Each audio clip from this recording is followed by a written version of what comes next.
Hello everyone, good evening and welcome to part 2 of our series of webinars on digital trust and customer experience. We had a wonderful first session and we had some good engagement as well. We have posted the recording on YouTube and we have received some fantastic response from those who took part in the webinar last time, as well as those who missed the webinar and after having seen the recording. So my name is Johann and I'm the Chief Executive Officer of FITIS, the Federation of IT Industry in Sri Lanka. And we are proud to host this webinar this evening. Thank you for braving the power cuts and all the other issues we are facing right now and for being a part of this webinar. Before we start off, I would like to take this time to give brief introductions to our speakers this evening. So we have Mr. Johann Botha, Digital Transformation Strategy, Change and Innovation Leader. He's currently the CEO of getITright. He's a digital change provocateur. He is an author and he is a consultant and coach. So welcome, Johann, this evening. We are glad to have you back with us. Right. Hello, everyone. Glad to be back. Thanks for asking me again. Okay, next we have Mr. Jeff Warren, President of Barkley Consulting Group in the USA. Jeff Warren is a is the president of this Barkley Consulting Group. It's a management consulting firm that helps organizations build impactful BRM programs and develop high-performing BRM talent. He has over 20 years of experience in building, deploying, and evolving BRM programs and coaching top BRM talent. He has also been instrumental in building BRM organizations in Fortune 500 companies. So welcome, Jeff. We are glad that you are a part of this program. Glad to be here. Thank you for having me. Okay, so next we have Dodi. Dodi is actually he also took part in our previous webinar. Dodi is the CTO at Aytra, co-founder and CTO at Aytra, Canada. Dodi has more than 16 years of solid experience related to hybrid multi-cloud computing, DevOps, GitOps, methodology, SRE, site reliability, enterprise architecture, you name it. He's a member of the Forbes Technology Council for 2021 and 2022. Welcome, Dodi. Glad to be here. Have you back. Again, thanks. Right. Next, we have a young lady joining us from, I think she's based in Algeria right now. So Farah Heba. Farah is a consultant and trainer, product owner with 8+ years of experience. She has developed strong skills in digital project and product management. She has skills in communication and team empowerment. And since 2015, she has been providing trainings in project management in countries like France and Switzerland for people from various sectors, including banking and insurance, NGOs, energy, you name it. So welcome, Farah. We are glad you are here with us this evening. Thanks. Glad to be here. Thanks for inviting me.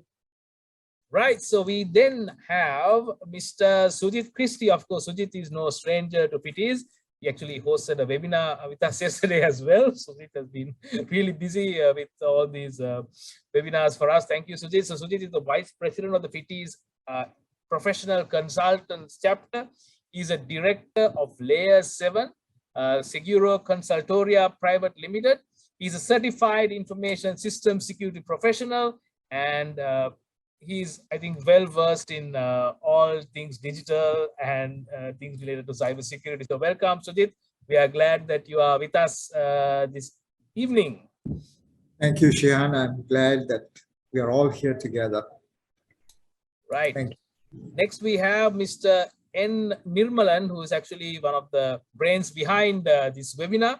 Nirmalan is currently the president of the FITIS Professional Consultants Chapter. He is the Chief Executive Officer and Principal Consultant of KenVisa. He holds over 27 years of experience in the industry, serving in various capacities, including many C-level positions. He currently serves as the CEO and Principal Consultant of KenVisa. He is specialized and certified in global best practices, frameworks, and business process in the areas of IT and management. He contributes his knowledge to different areas in the IT industry. So we cordially welcome Nirmalan also this evening. So it's going to be a fantastic session. I would now like to hand over the proceedings to Nirmalan, who will take over from here. If you have any questions from our speakers, please do type it in the Zoom chat, and we are happy to take it at the end of the discussion. So Nirmalan, over to you. Thanks, Johann. Hope you all can hear me. There was a power cut and I had to switch. Sorry about it. So good evening, good afternoon, good morning, ladies and gentlemen.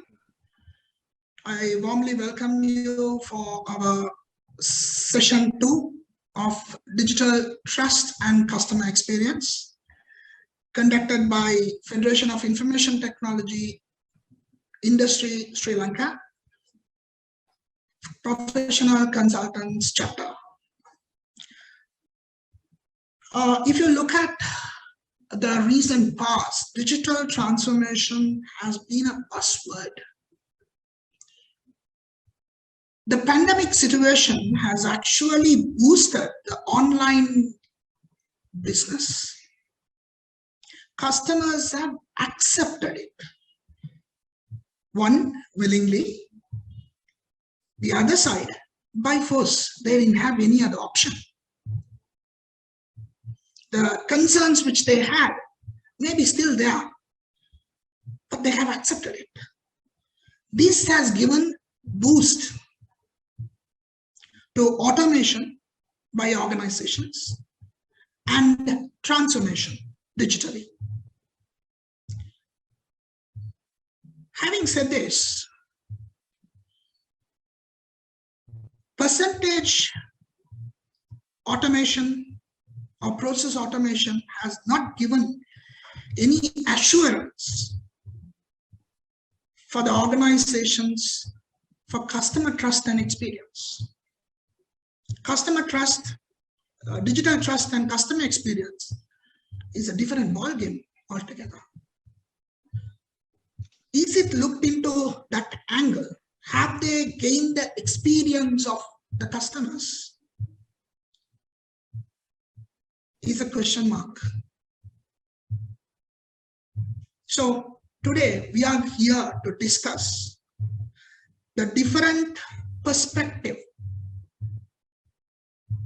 of this, how this is looked into, how this can be supported and enhanced. So to start off with, I will have an open question to the panelists. What do you think?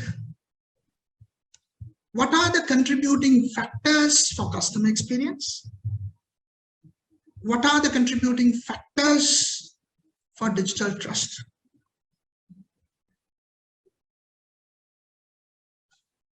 Over to you. Let me go first and open the conversation. You know, as I said last time, we talk about digital transformation very easily, but most of the initiatives that's busy happening out there are not transformative. So if we are doing something using new technology, that doesn't necessarily mean that we're going to give a better service to our customers and our customers will have a better experience and so forth. I come back to that definition from Tim Woodhouse that says digital transformation is about making beautiful butterflies, not fast caterpillars. Now, what contributes to trust is the fact that I'm trustworthy. So I suppose customers must first see that we genuinely care about their needs and that we genuinely interested in creating value for them and helping them to achieve their outcomes.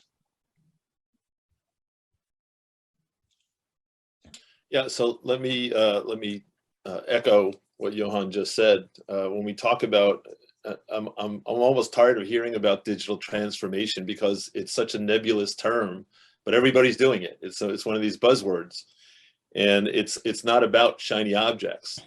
I remember taking a leadership forum. I was part of a leadership forum years ago, where the leader, the executive said, well, what is a brand? And we came down to the fact that brand is about trust. And when you think about customers and their experience, it's about how much do they trust the brand? Is it Ritz-Carlton? Is it Apple? Is it Tesla? Yet you have a trust in those brands. And sometimes, especially those of us in IT, we have this thought in our mind, this arrogance, if you will, that what we do is going to increase that trust. Well, it's going to contribute to it. Technology is ubiquitous. Technology is everywhere. It's certainly going to play a large role in it. But the reality is, technology plays a role in supporting what that brand is about. The brand is what ultimately is going to increase customer trust. The experience is going to be about how they interact with the brand. And, you know, again, speaking on the technology side of things, it's not about digital transformation. It's about customer transformation. How do we transform the customer's mindset into increasing the value and trust in our brand and the way they interact with us? So I think this is a really interesting question, especially the role that technology and IT plays in it, because ultimately what the consumer cares about is what value am I getting back from that brand? How do I interact with them? And what is my experience going to be like with them? Yeah, go ahead, Farah. On my side, what I would to start with is a kind of, let's say, the native definition of the digital trust. According to me, I would say that digital trust is kind of when the customer feel that they can trust the digital ecosystem or the digital world as much as they do with the real world. So for them, what would be interesting and what can enhance this, let's say, feeling of trust might be to make sure that we understand really what they need, their real voice, I mean. And to do so today, I'm trying to, let's say, spread one of the methods that helps companies to identify such kind of problems and the needs, which is design thinking. And with design thinking approaches today, you can, let's say, contribute to understand, contribute to, let's say, to figure out what are the real needs of the client, what's the real problem prior to starting building any customer experience or any digital platforms that might help to create an added value for clients. So for me, to enhance this trust, you need to understand really what the client wants, and to understand what the client wants. Today, you have such kind of methods like design thinking, like any other aspects or approaches that focus on problem solving and focus on the identification of the real need, rather than just automating some actions or some existing processes. Yeah, I agreed, Farah. Like, yes, as you said, it should be thought from the customer's angle. Normally, what approach that we take and what we see commonly is organization trying to take customers to their side and teach them, like, what they want the customers to see. Yeah, it works to some extent, but sometimes they don't really see all the pain points the customers face. So the path, the customer journey is maybe not matched properly. Maybe the touch points are not exploded. And again, beyond the happy path, nothing is being considered. So when you start looking at the unhappy path of the customer journey, that basically brings a lot. Yeah. I can maybe add. We use design thinking, but we quite substantially augment ideas of design thinking by using some of the ideas that came from Clayton Christensen, and specifically jobs to be done, which I find an exceptionally helpful tool to think about your customer, not hypothetically, like doing a journey map or something like that, but really identifying what is the thing that the customer is busy doing, or that the user of the product or service is doing. And so what is the job? And what's the related jobs? And why do they do that job? Have a really deep understanding of, the whole idea of jobs to be done actually comes from what's the guy that Ted Nugget that first talked about marketing myopia, is that you shouldn't worry about your product. And so often we frame our conversation with our customer about the drill, about the thing that we want them to buy from us. It doesn't matter. It's the job that the customer has got for our drill that actually matters. And if you don't understand that, you can't build trust, and you can't have a happy customer, and you really can't create value. Yeah, true. Yeah, and I'm so glad, Farah, that you brought up design thinking, because it is such a powerful way of getting into the heads and the hearts of the customers, whoever that might be, internal customers, external customers. There's the old Henry Ford quote: if I asked people what they wanted, they would have said a faster horse. And people don't know what they want. What your job is as a brand, as an organization, as a company, is to gather those insights from people. So when you're using something like design thinking, when we talk about customer trust, when the digital experience, it's a matter of truly understanding what is the customer's perspective, what are their wants and needs, without asking them that, but getting them to give you insights and stories, and knitting that together to figure out what the new opportunities might be. And so when we talk about digital transformation, what do most organizations do? Well, they put out a fancy website, they digitize a lot of their internal systems, they automate things, they check the box, pat themselves on the back and think that they've done it. And the customer's there and has no different experience, and frankly may actually like it a lot less. But when you take something forward and you truly understand what's in the heads and the hearts of your customers, rather than telling them what they want because you think you know what they want, you now gather those insights and now combine that with what your capabilities are in your company and your organization, and it can get really powerful. And that's back to what everybody's been saying so far. When we talk about customer experience, we talk about customer trust. That's how you build it. You do something exciting and new for them that's going to take them along on a journey that they want to go on, rather than the traditional thinking and traditional tools that we've used that suggest we're going to do more of the same, only we're going to put a new ribbon on it. So it's really can be, I think it's a great point to bring up design thinking and similar topics like that, because it really breaks into that innovative side of organizations and really can change things. Talk about a transformation. That's really how you transform, I think. And also, Jeff, sorry, go ahead. Yeah, I just wanted to go go ahead. for it, Farah. Go ahead. I just wanted to add that if we try, let's say, to replicate what we do in our personal life to get trust from people, what we do usually is to be a bit of to have a bit of empathy.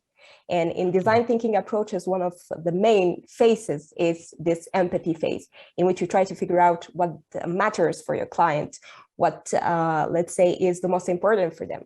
So it goes on the same way. If you want to replicate this as what we do, for example, with agile approaches and cultural shifts and so on, we try to replicate usually what we do in our personal life into the professional environment when it comes to trust, when it comes to collaboration, to whatever, let's say, principles that we apply daily in our daily lives. So here it applies as well. With empathy, you can show to people that you care about what they need. And when you care about them, they will trust you more than if you just drop to them some additional tools or something that they may not be interested in. Yeah, sorry, I just quickly need to correct myself. I'm an old rocker, so I actually meant Ted Levitt. The wrong Ted. But yeah, the cool thing about this thing of empathy that Farah talked about is that empathy is really, don't try and imagine how somebody feels. Yeah, feel what they feel, and the only way that you can really feel what they feel is to have an intimate conversation with them about their experience. And that's one of the things that I really dislike about many people doing workshops to try and figure out what their customers want. If you want to know what your customer wants, talk to them. Yeah. Don't go and imagine their journey. Go and see what their journey is like. Yeah. See when they look upset. See when they when they're happy. Ask them about that experience. We must stop assuming stuff. Most of the time that when we do, we're wrong. Yeah, we blatantly wrong. Yeah, Drifter, like, see, most of the time, like, what we know is the people portion of it. Like, you need to have a culture created in the organization. They should have a customer care mindset to serve. That's very important. Like, that, otherwise they will not go that extra mileage in helping the customer.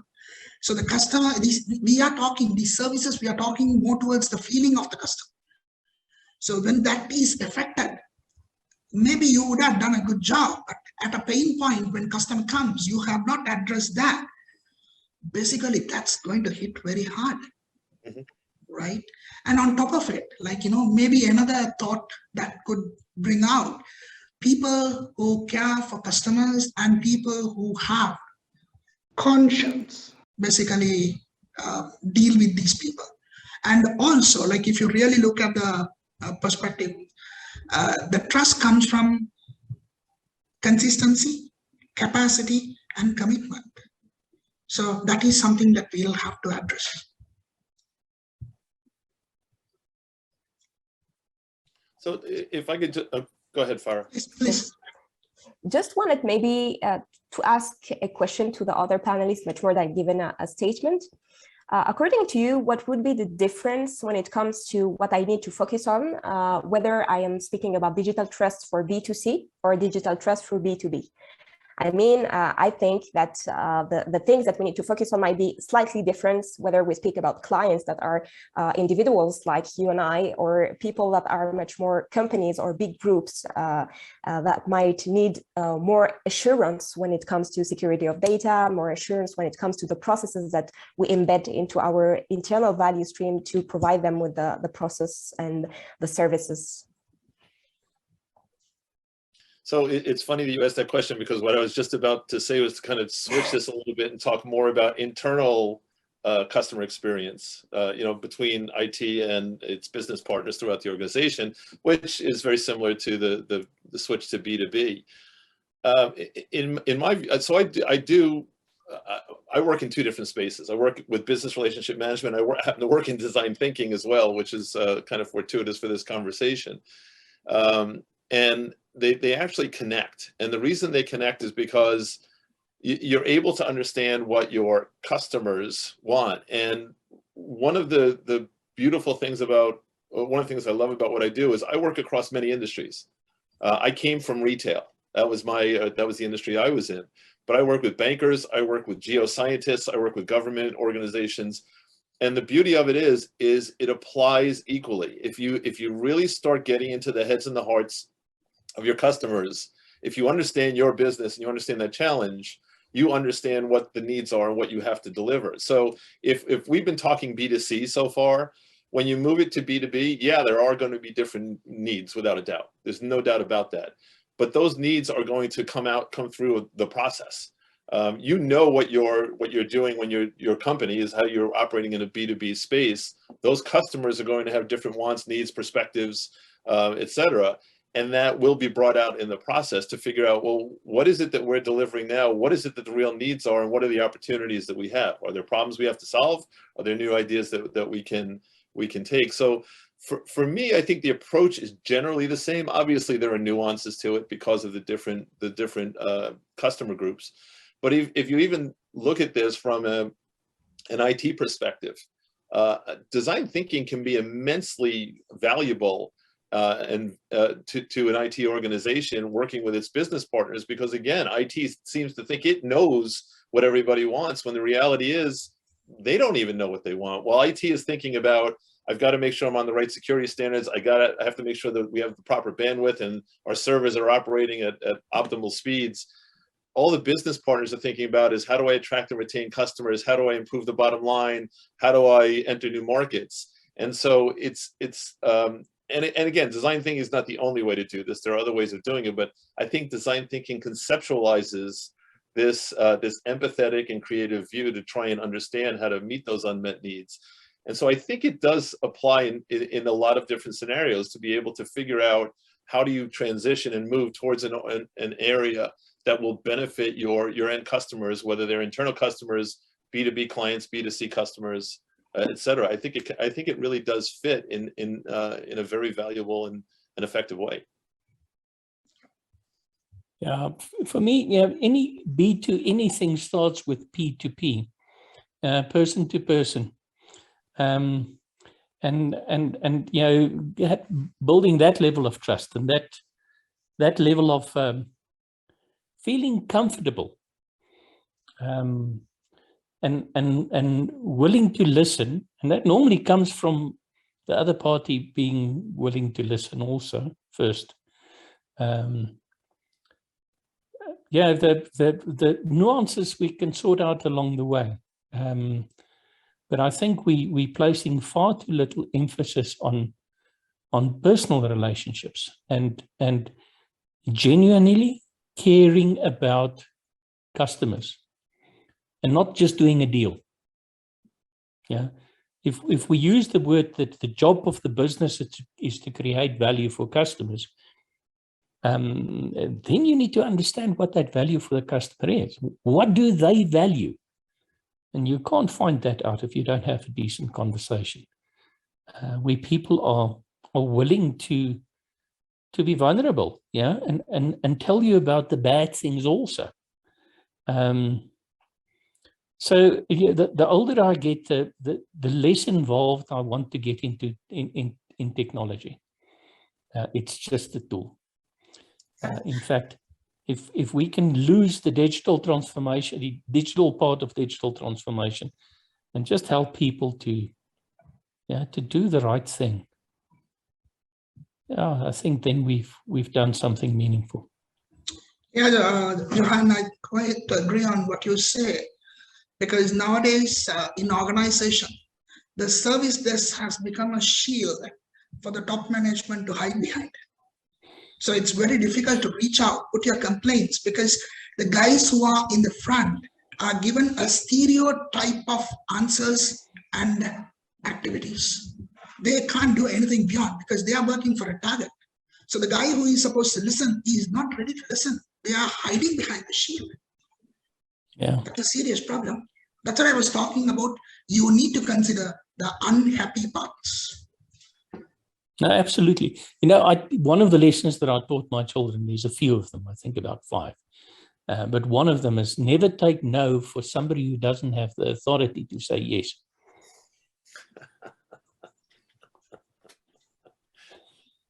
I've got a question for all of you, right? We're talking about empathy, we're talking about values, we're looking at frictionless experience. Where does ethical values come into this if you want to ensure integrity? Yeah.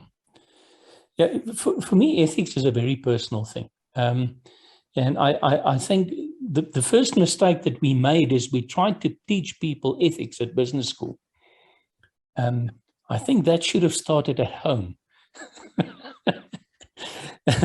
But yeah, and if it's a personal thing, it's very easy. How do you want people to treat you? Yeah, do unto others as you have them do unto you. If you do that, you'll act ethically. Also, what I can add on my side is that you need to set, let's say, boundaries with your clients, with the people that you're working with. Because as Johann said, maybe you have your own, let's say, standards that might be quite different from the other ones. So the idea would be for me also to speak about it clearly, to set the appropriate boundaries and to make sure that people are, let's say, okay for the level of ethics or the level of things to be managed, and that it's a win-win situation for everybody. And quite honestly, there are some customers that will not work with me, and there's some customers, or they're not customers, organizations that I will not work with because there's a clash of values.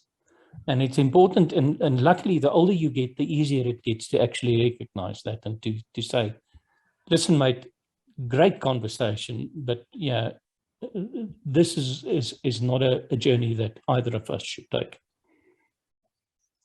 So yeah, please go ahead. It's interesting. I do a lot of work with the Business Relationship Management Institute, and you know, take a look at them and what they stand for, and they talk a bit about purpose.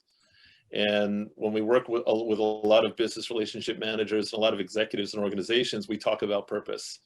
And your purpose in life, your purpose as a person, what you value, what's important to you, where you want to be, has to align with who you're working for. And Johann, to your point, who you're working with. I think we've all come to that situation where you realize at times this will never work because we are not aligned. And when we talk about whether that's from an ethics perspective or a purpose perspective, but when we talk about trust, obviously you talk about ethics, you also talk about purpose. Is my purpose matched by the organization that I'm working with? And you know, it's very easy for me to say it, but if it's not, go somewhere else, because you'll never be satisfied. It is very important to make sure that your personal values are being met at the organization that you're with, in the job that you're in, the people that you work with. And it's very critical to not only the person's performance, but their happiness. And obviously you can take this to the next level. If people working in an organization aren't feeling happy, and then they're not feeling like they're making a contribution, your organization is going to suffer for it. So this is a really interesting topic, because I don't think a lot of organizations, well, let me take a step back. I think previous generations, that wasn't important. I think the generation that's coming into the workforce right now is incredibly important, and which is why I think you see a lot of people moving around so much, because they want to match that up, and they should. I think it has a lot to do, going back to brand and going back to trust. Yeah, Sujit, for your question, I have already answered. Basically, what I said is, if somebody is working with conscience, they will not have this issue.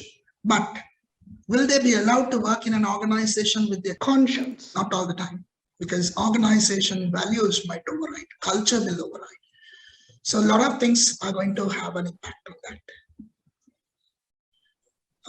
Right.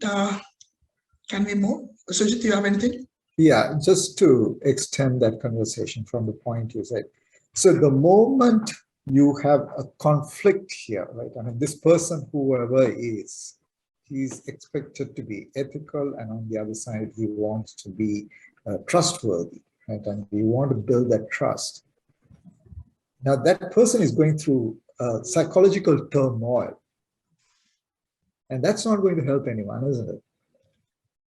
And how do we address such issues? Sujit, that is basically depends on which stage that particular employee is in the organization. If he has reached the level of self-esteem, basically he doesn't have a problem. But if you are at the initial stages, definitely you don't have a choice. You may have to comply. Now, I'm not saying this is true in all situations, but it is. The times that I've been the most unhappy in my life was when I let circumstances dictate that I stay in an environment that conflicted with my values.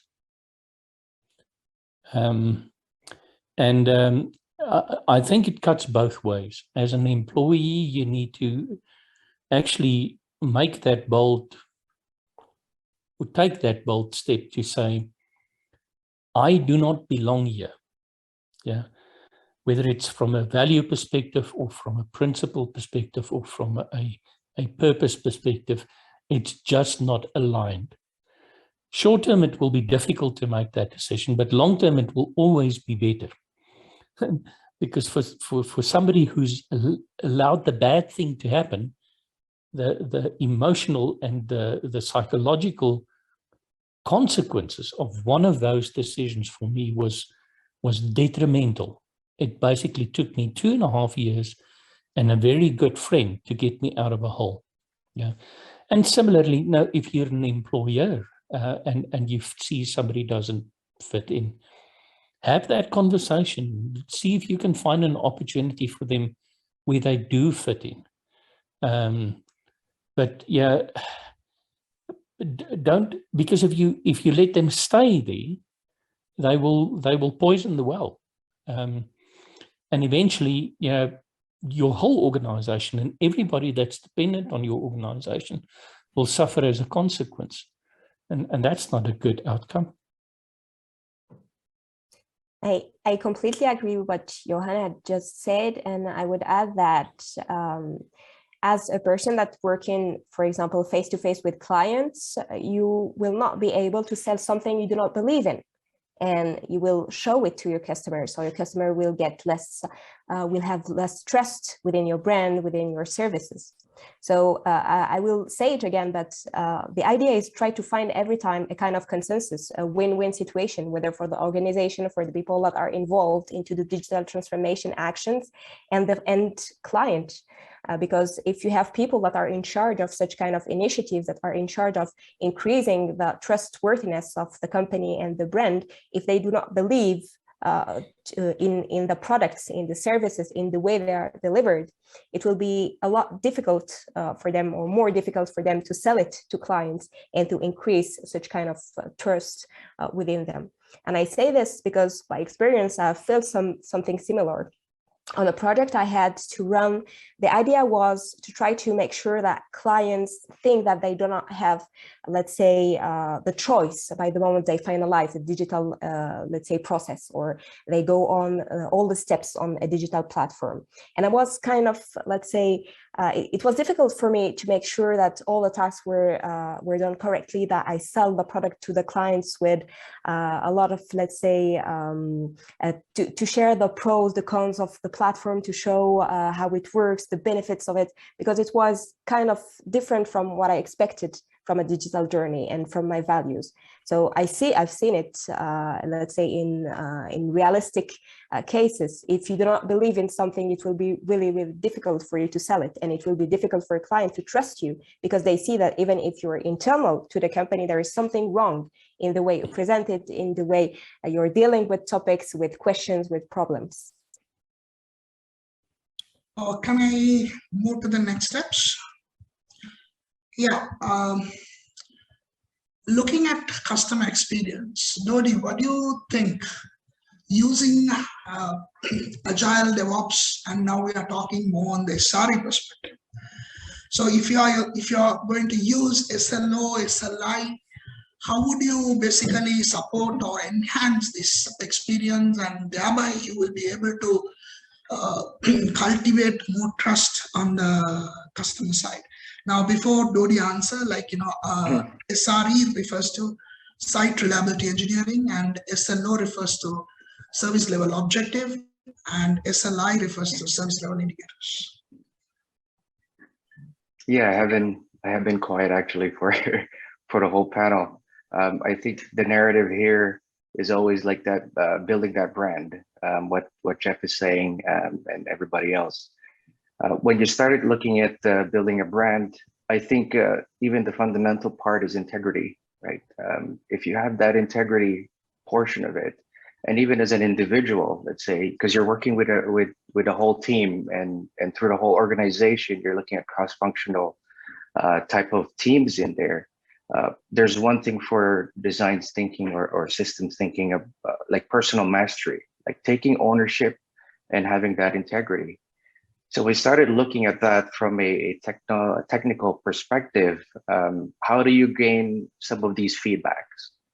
When you started looking at data, when you started looking at going digital and all that, there's a lot of metrics or data that you can actually gather if you know how to gather them. And going back to Johann, it's like, well, how do you fundamentally understand what the trade-in value is, right? Like what's the value in there? Understanding that customer, because it might not be you're trying to target the right, try to target the right market fit and all that, go to market and all that stuff. But at the same time, you got to look at that value, what's being transferred.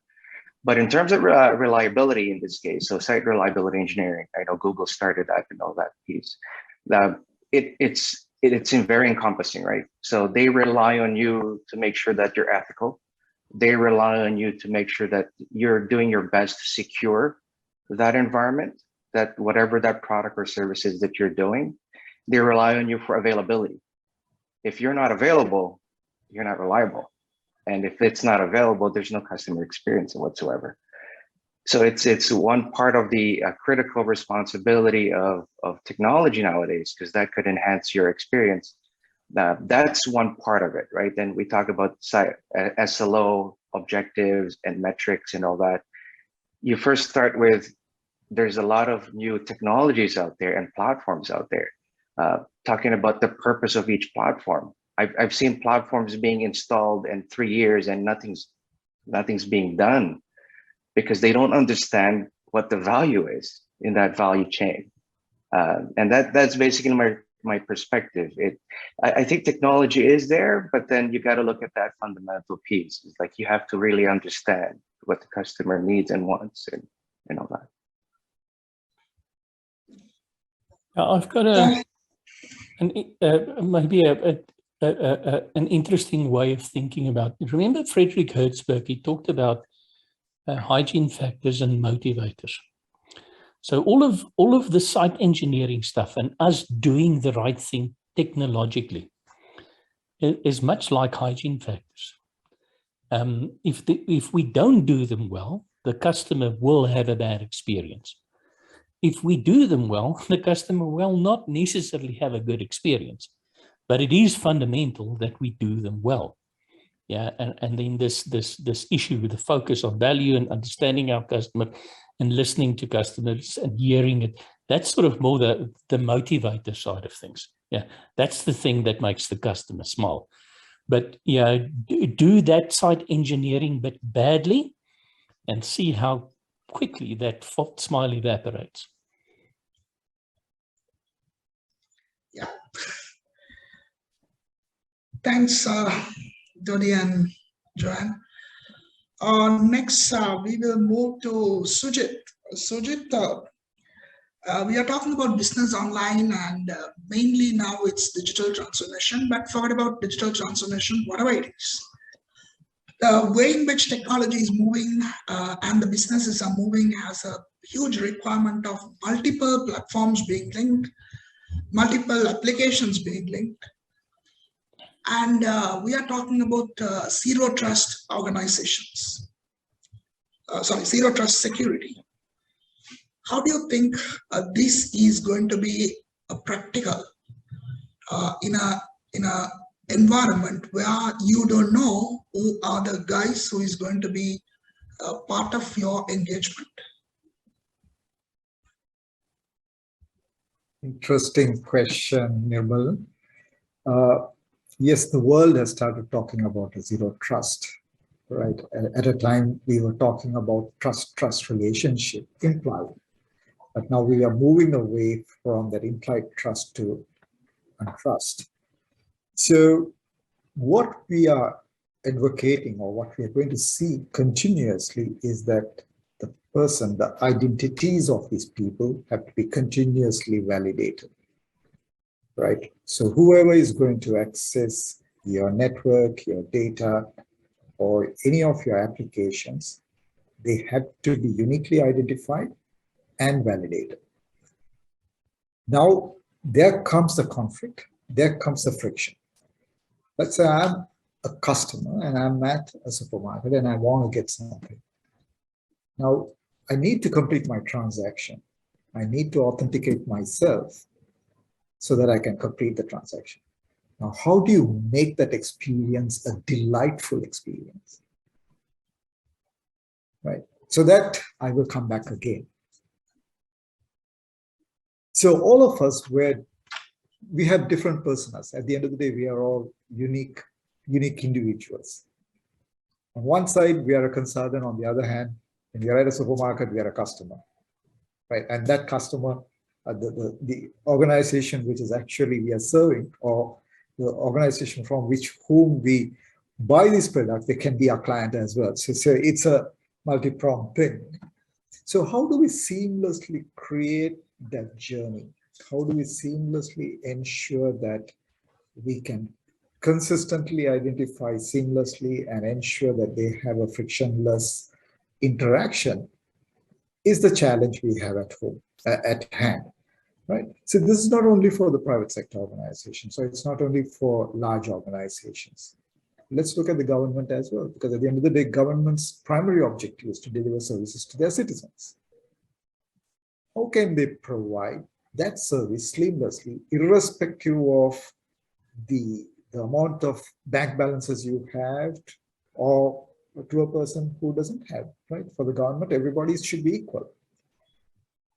So unless we create a platform which is equal and it is transparent, then that friction is going to be there. So there's going to be untrust all the time, right? So there's always going to be a question mark in everybody's mind. Is the government doing the thing right? Am I getting the value for whatever I'm doing, or for the taxes I pay? You know, there are different questions that come. So Nirmalan, the way to go, I firmly believe zero trust is here to stay. So it's just that we need to re-architect our environment. And that's not going to be a project. You can't put a start date and say, I end here. It's a journey. You have to continuous improvement. Right? And interestingly, I mean, I'm just after a panel discussion which I moderated, and the topic was, how do you take zero trust and build a secure organization, the core of identity being the core, and how do you build security? And we are talking about gestures, right? So you make gestures to authenticate yourself, frictionless, but can everybody do it overnight? May not, right? And then comes you storing your digital information, right? Authentication information. Where do you store it? Does it have to go somewhere, authenticate, get a response back to you? And that's 60 seconds of waiting time. How does that impact your experience waiting at the checkout counter, right? Or is it a manned or unmanned? You still have to wait. So these are challenges. And I think only when you have a dialogue, when you're able to listen to the other person patiently and hear his views, hear his problems, you'll be able to find solution. Otherwise, technology alone cannot solve these problems. I'm sure others will have their thoughts as well. Dodi, maybe you can also share your view. Well, I think to your point, I know with this digital age right now, there's a lot of integrations, right?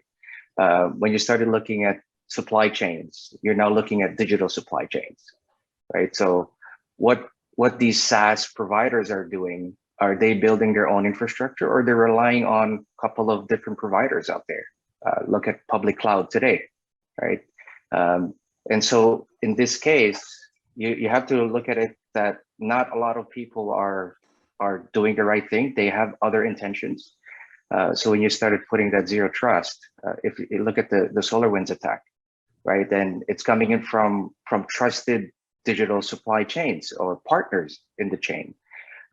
How do you actually, and then I guess that's the question back to the panelists as well, like, how do you do zero trust or security when you're having trustworthy organizations, and that's their common responsibilities? How do you actually work together in this case to make sure that the experience is there, but security is basically a responsibility by everybody, right? And what do you guys think about the effects of having trustworthy organizations having a lackluster, or maybe again the integrity part or the ownership part not catching up to the threats today? Or would it be it's because they don't know, or do they care, or maybe they just don't know because there's so many threats going on a daily basis? Right? I think it's kind of both what you said. I imagine it like a big trust chain in which everybody has something to do. And if they are not aware of the risks, of the impacts, they might not act as what we expect them to do. So I see it like this, really like a trust chain in which everybody needs to know what they need to do, when they need to do, what are the impacts in their perimeter, in their scope, what they need to enact, what would be their responsibilities within the trustworthiness of the whole company or the whole process. And when speaking about integration, there is something that pops into my mind today. For creating more and more seamless user experience, there is what we call omni-channel journeys. That are set up by companies to ensure that people get exactly the same information, get exactly the same, let's say, experience, whether they come from a given channel or another channel. It ensures also to have trust, whether you move on a website or you get a phone call or you get some emails, marketing or whatsoever. So it can help also to get this trustworthiness within the company, I guess. Yeah, Dodi, what I think is that's going to be a serious challenge, because we do see a lot of organizations have that ethical part being challenged. Already we have trust being challenged. So if you look at the entire ecosystem, if everybody works together with the right mindset, then yes, we will be able to achieve it to a great extent. But what is the possibility of this immediately in the near future by all organizations is going to be a serious question mark, which need a lot of awareness, a lot of learning, a lot of unlearning as well. Yeah, and you know, at the end of the day, you trust somebody because you want to trust them. You know, to have an argument that I'll trust somebody because they're trustworthy will mean that we'll have a world without trust. But in the same vein, you can't blindly trust people. So yeah, we often talk about the boundary of trust. So I would love to trust you to take responsibility for your side of the fence. But just in case, let me make sure that I can still be secure and safe without you doing your part. Yeah, so, and I think many organizations are making a hell of a lot of assumptions about things that were said in conversations and then forget about it. And that's irresponsible. I mean, that's actually criminal. So understand where the boundary of trust are and do whatever you need to do on your side of the fence so that you can have a good experience for your customer, but you can also fulfill your legal and your fiduciary obligations towards your customer to keep them safe, because that's also part of the experience. Yeah, the fact that you value their personal information, for instance, or their transactional integrity. But I agree with you, Nirmalan. This is not an easy thing. This is tough. Yeah, this is because what I'm trying to tell is, as you said, organizations need to take that accountability. But do they? They come out and say a simple word called sorry, right? Will that heal you? Will that resolve the problems that you have gone through? Will that give you? Sorry. Let me tell you a little story. I don't know if any of you guys know, there was a digital bank called Goth. Now, I had an account with them, and I had a few Bitcoin with them, and I lost all of that. So I would have been in a much better financial position today if I didn't blindly trust them. And I did what I could on my side, because the guy who paid me with Bitcoin told me, remember, when you get home, do not leave it here, transfer it to your digital wallet. And I was going, what's a digital wallet? Okay, that's a long time ago. Point though is, it's a hard lesson to learn. But don't you think sorry, Jeff, go ahead. No, I was just going to say the expression is trust but verify. Yeah. But I strongly feel authorities need to get involved. They need to foresee all these technological and practices in a much deeper way and lay down guidelines and ensure those guidelines are followed. It's a two-edged sword. Yeah, we're already so heavily legislated that it actually starts impacting our ability to be innovative.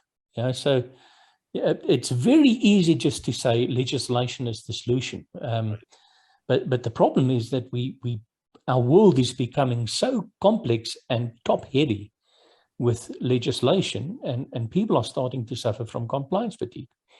And remember, the more controls you've got, the less control you've got.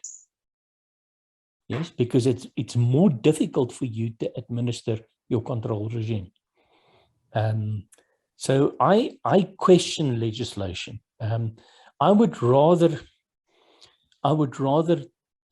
have transparency. And that's why I'm such a big fan of blockchain. Yeah. It's in the, people say, but it's secret and nobody knows. No, it's not. Anybody can see how everything flows within the blockchain. Yeah. And you can verify it yourself. Johann, I mean, this is a very important thing, right? And I think I had the opportunity of interacting with the former governor of the Reserve Bank of India and also the Bank of Bangladesh, the governor. Both of them had one thing to say, right? While everybody is talking about Bitcoins and digital currencies, the governments are not in a hurry to embark in that journey. The biggest worry is building that trust, because they don't want the people of their countries to lose all their savings overnight. Right? I'm sorry. Sorry. No. Sorry, Jeff. Go ahead, Jeff. No. Please go. So what I was trying to say is, I think this has to be carefully thought through, because while technology would ease a lot of things in terms of our day-to-day life, but building a framework with a lot of trust, integrity, ethical values into it, and that's purely dependent on individuals and what they believe. Yeah, true. Jeff? This is a much bigger conversation because there's a lot of angles to it. But the one thing I would suggest on the government side is, I don't think they're so worried about people losing their money. I think they're worried about losing control. And they want to control everything. And I can't agree with Johann more that the more you legislate things, not only does it remove the innovative and creative parts of things, when you legislate something, all you're doing is setting a bar for someone who's going to figure out how to get around it. So, you know, I think the onus is on all of us. You know, that's why it's the trust but verify. Actually, my old boss used to tell me, trust no one. Even if you trust them, don't trust them. You have to make sure that your own house is in order the best you can. And a lot of these, you know, these malware issues and a lot of these security breaches, you always find that the victim organization let their guard down in one way, shape, or form. They let a third party put a USB in. They didn't have their firewall up. Something happened. I'm not a security expert, so you know much more than I do about this. But what you're saying is perfectly right. That's a fact. That is it's exactly on all of us, because legislation and laws are not going to stop the bad guys. They're going to figure out a way around it, and so we've got to make sure that we keep our own house in order to make sure that we're doing that. And that really does go back to trust, because customers won't trust if we've all gotten those emails that somebody's been breached and your data is out there now. Well, you lose trust in that brand immediately. Now, what's interesting is the South African approach versus the American approach is quite different. So Mervyn King in South Africa, Judge King is now Professor King, because he's retired as a judge. He had a conversation with a US senator, and the senator said to him at that stage, so Judge King, it's so interesting. I mean, your name was mentioned 21 times when we debated the Sarbanes-Oxley Act. And his response was, just a pity you didn't understand what I said, because you can't legislate honesty. Yeah. Yeah. So moving on, I have two more questions. One for Jeff and the other one for Farah and Johann. So first one, Jeff, what do you think? How BRM can play a role in enhancing the customer experience and thereby the trust? Yeah, so again, it depends, first off, who you're talking about with your end customer. BRM actually benefits both internal and external customers, but its main focus is on the internal customers. And it's amazing when you think about the journey that IT has taken over time. I mean, IT, when it started, was data processing. It was a service-oriented organization that worked in big buildings with huge mainframe computers and created green bar reports, and that was it. And it was always separate from the rest of the business. It was always providing services. And as technology evolved over time to where it is today, where it's ubiquitous and where consumers and customers and organizations can't live without it, IT really, in many cases, hasn't transformed from its data processing roots. It's still, in many organizations, a back office, service-oriented organization. Excuse me. And the more progressive organizations realize that it can't work that way anymore. I mean, yes, it will function. You'll run the business, you'll keep the lights on. But for IT to really play the proper role today, it needs to be a strategic partner with its internal business customers. And unfortunately, it's not equipped to do that in almost every case, because you have your infrastructure group, you have your applications development group, you may have DevOps if you're advanced, you have your security folks, you have your business analysts, your service management, service desk. And each one of them think that they're connecting with the business partners the way that they ought to be, but none of them really are. And the reason is because all of the things that they're doing are so critical to the operation of the company and the growth of the company, they don't have time to really truly understand what is the need and the strategy of the business partners that they're dealing with. If IT wants to be a true strategic partner, it needs to be working with its business partners and as close with its business partners as if they were part of that business organization themselves. And the only way that happens is through business relationship management. It is a business-facing organization within IT that acts as a strategic partner to the business units in the organization. And the BRMs, they're not just liaisons. I've gone to many organizations who said, yeah, we have BRM, they're a liaison between us and the business. I tell them, well, you're wasting your money then. Just put a clerk in there and have them take notes on what people want. It just becomes an extension of the service desk. If you truly want to do BRM, you are putting BRMs, you are embedding them in the business organization. And they sit at the table when they're developing strategy. They're involved early and often in projects. They see opportunities to say, I know what technology can do. I know the technology we have. We can use that for you to help you do these things. Either automate a manual task, find a new opportunity, develop new products or services for the brand or the business unit that's doing that. And so when you think about customer experience, you think about customer trust, you think about transformations, when IT has this business-facing capability, it transforms IT from being a back office service provider into a group that really is an impactful strategic partner that's driving value, driving growth, driving innovation. You know, business leaders are focused on the business side of things. I remember in one of the companies I was in, we had just implemented SAP, multi-million dollars, multi-years like every other one. I mean, major investment. And I went to one of the senior executives in the company. I said, hey, we're about to do this. What can we do to help you? He said, just tell us what button to push. That was the extent. They don't, that's your problem. You figure out how to run everything.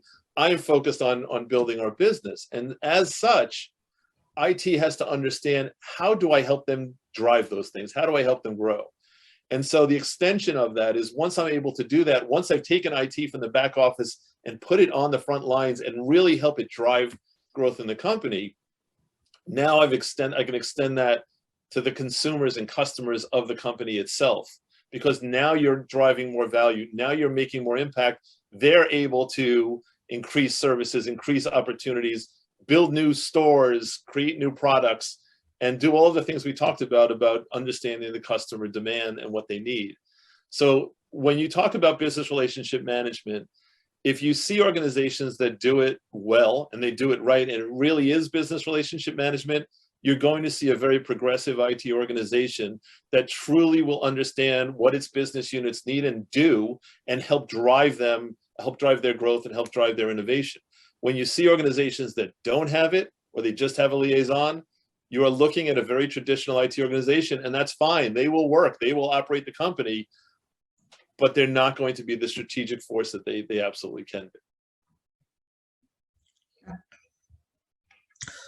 Yeah, thanks, Jeff. Moving on to Johann and Farah.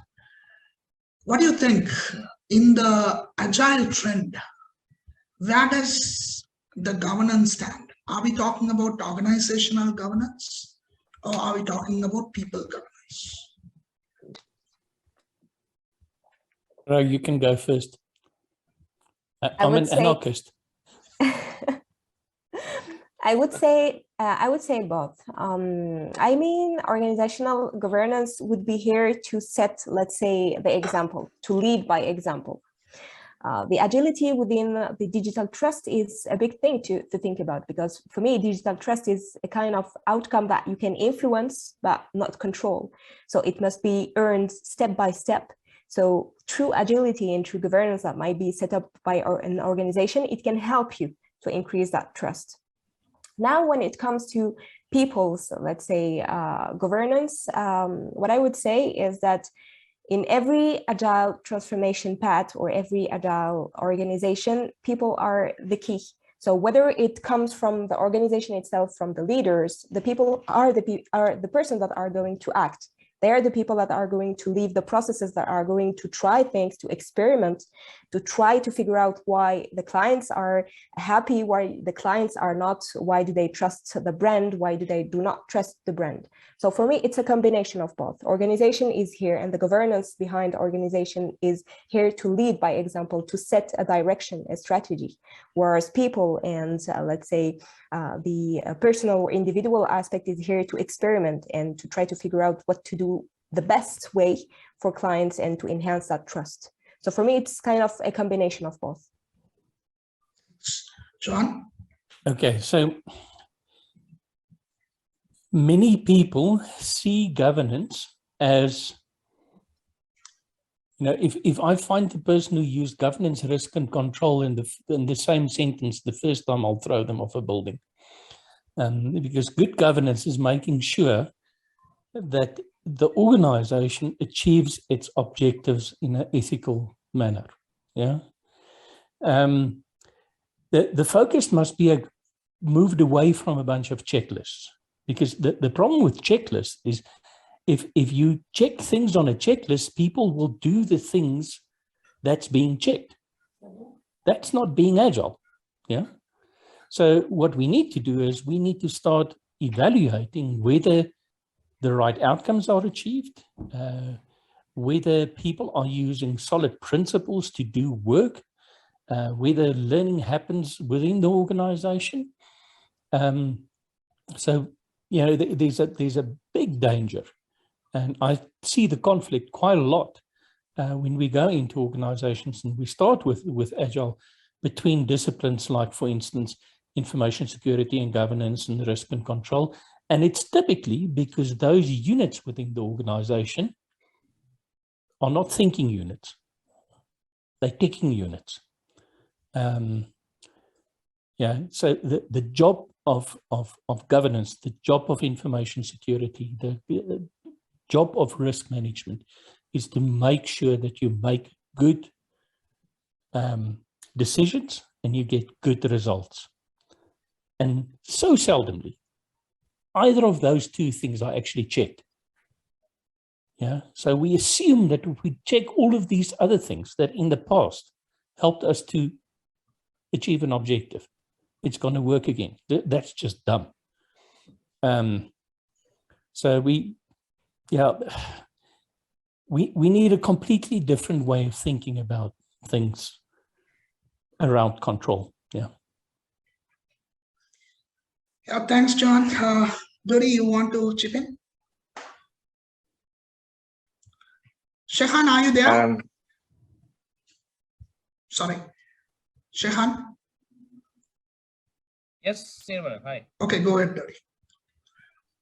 Yeah, go ahead. Shehan, are there questions? No questions, Nirmalan. Shehan? No questions. Okay, Dodi, go ahead. No problem. Okay. Dodi, please go ahead. Sorry for that. Yeah, that's okay. Yeah, so when we're talking about like agile, what Johann is saying and Farah and everybody else, I think when we started looking at the things that you have to do in order for you to meet that objective, when we go back to again site reliability engineering, and we started looking at principles and practice, we tend to see some of those checklists, right? Like when you say, here's the best practices out there, but there's some other things or some other situations where you actually won't know until you get there. I think when you started looking at in the military, the general's intent, here's what the intention is. And so much from the executive level, sometimes they don't actually see the trenches. And when you started looking at that and you're starting to experience, hey, you know what, how do we get that feedback? How do we get that that response or customer feedback or anything else that could relay some actionable insights? Oftentimes it's when you're dealing with the customer, it's when you're dealing with the actual situation. A governance is there, but at the same time, I think to be more agile is really to learn what we're always been saying about learning organizations, right? And that's more of a cultural change and a transformation than more technology side. So yeah, thanks, Dodi. I think we are almost there. So let's wrap up since there is no questions. Your final thoughts on this? Over to you, the panel. Okay, so I think start. we can. Yeah, please go ahead. I would say that the most important thing to understand and to keep in mind is that there is no better thing to do than to go on the field, to collect the real voice of your customer, the real voice of your business, of your processes, of your regulators, and to try to understand the real value that you can bring to them. It will drive you on the right path and ensure that what you will provide will strengthen really the digital trust and ensure a relevant customer experience that we'll have. And I would say last but not the least, it must start from the top. So leaders must lead by example. And as I said, when it comes to governance, you have the people that set the directions that might not be that much into the field and know exactly what the clients want, but they need to set it right. They need to drive the other people from the organization into this journey. No, I was going to say like a different topic, like from the blockchain side of things, that might be a good next panel or topic to discuss about decentralization and all that. So just got to say there. What about Jeff? Yeah, I think this has been a really interesting conversation in many areas. And I think for me, the biggest takeaway for everyone would be not to take the customer out of customer experience. So many times we focus more on the technology we're driving, the solution that we have, and we forget about the customer, and we forget about what their wants and needs are, and we forget about what the possibility is. And again, this can be a customer of your company or somebody internal. And so as you're thinking through these things, regardless of what area it may be, always consider what's in their best interest, what is in their head and their heart, what is their perspective. Use empathy to really understand what the right way is to move forward. and then let everything will take care of itself after that. You don't have to worry about, am I on the right path for digital transformation? Did I do all of these things right? Worry about your customer and everything will follow suit and you'll be successful going forward. I Sujit? couldn't say that any better. Go ahead. Johann.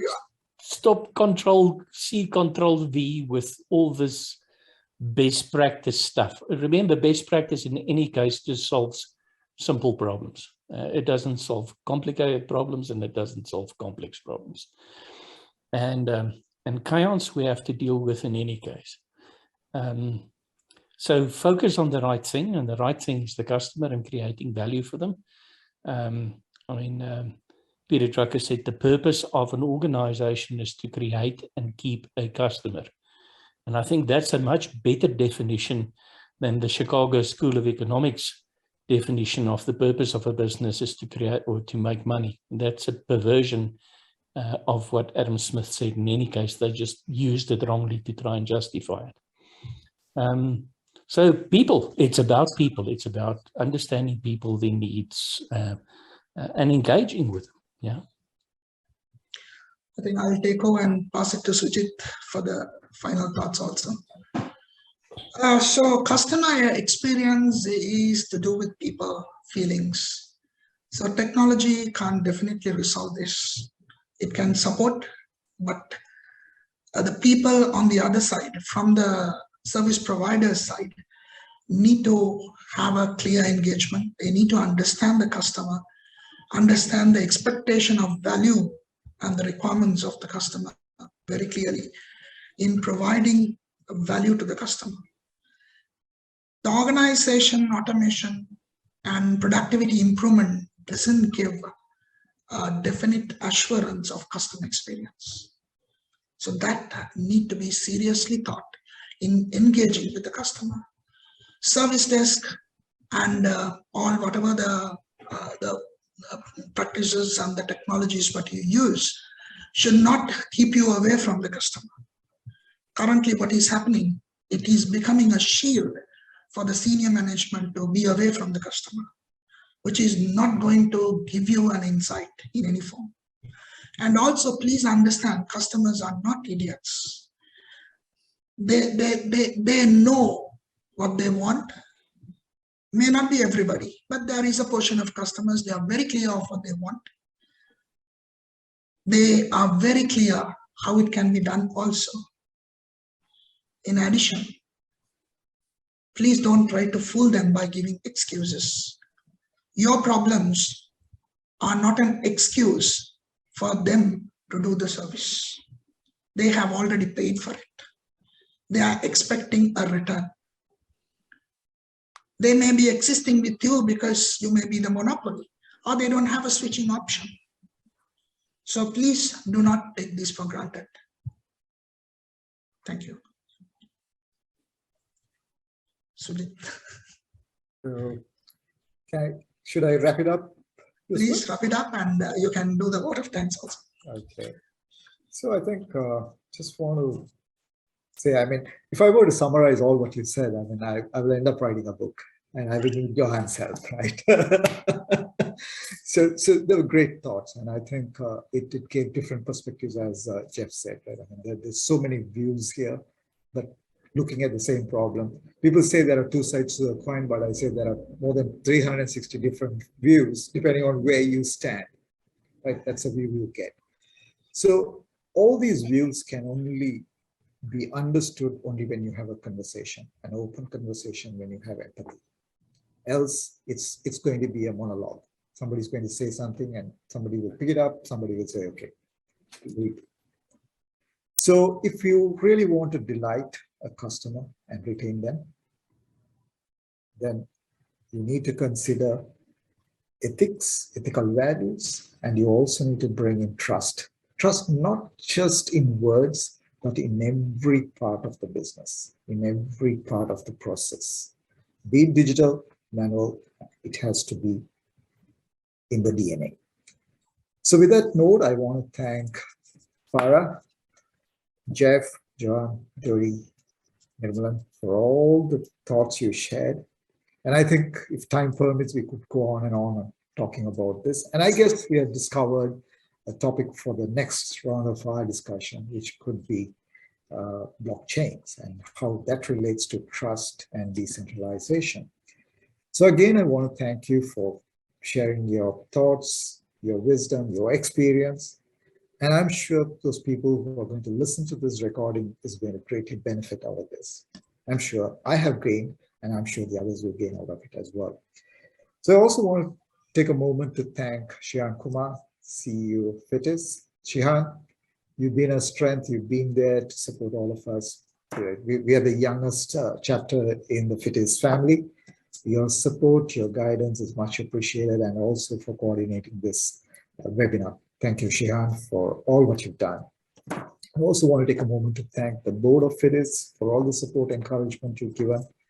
Prasad and team, thank you so much. Continue to support us, continue to help us grow this practice professional consultants. And for all those people who are out there listening to us in different forms, or who are going to be listening to this conversation, let us know what you liked, what you didn't like, your views, your thoughts. It's much appreciated so that we could actually understand your views and probably take that up for the next discussion as well. So with that note, once again, thank you and have a great day.